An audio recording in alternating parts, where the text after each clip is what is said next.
Everyone, আমি স্নেহা চলে এসেছি একটা নতুন মিনি ব্লগ নিয়ে। এই দেখো কত সর্ষে ফুল। এই যে শীতকাল, শীতকাল মানেই তো সর্ষে ফুল, আর কি বলবো, আর পিঠে পুলি। সবাই যাচ্ছে এখন নদীয়ার চাপড়াতে, আর আমি যাচ্ছি আমার দিদার বাড়িতে। এখন ট্রেনে উঠলেই শুধু দেখি চাপড়া, দেখেই বোঝা যায়, কারণ তাদের মাথায় যে ক্রাউনগুলো আর হাতি ফুল। ওখানে আমি কখনো যাইনি, কিন্তু মা গেছি।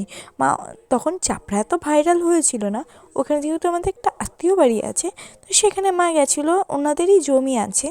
তো সেই জমি থেকে মা টাটকা টাটকা অনেক ফুল নিয়ে এসেছিলো। সেটা তখন আমি অনেক ছোট ছিলাম। এখন দেখছি সেই জায়গাটাই কত ভাইরাল হয়ে গেছে। আর চলো আমি যাই দিদাবাড়ির উদ্দেশ্যে। দিদাবাড়ির উদ্দেশ্যে মানে বগুলাতে। আর বগুলাতে কিন্তু মেলা হচ্ছে পৌষকালী, মানে পৌষ মাসের যে মেলাটা হয় শ্মশানে পৌষকালী, ওখানে কিন্তু 51টা কালী আছে। 51টা না 52টা, যা ভুলে গেলাম। যাই হোক, ওখানে কিন্তু মেলা হচ্ছে। এই মেলাটা সরস্বতী পুজো দিন অবধি থাকবে আর কি। আর এখানে নেমন্তন্ন ছিল, সেখানে যে আমি লুচি, আলুর দম, পায়েস, মিষ্টি প্রসাদ খেয়ে নিচ্ছি। এখানে কিন্তু বাড়িটা আমার দিদাবাড়ির পাশেই আর কি, একটা দাদুর বাড়িতে নেমন্তন্ন ছিল। ভিডিওটা ভালো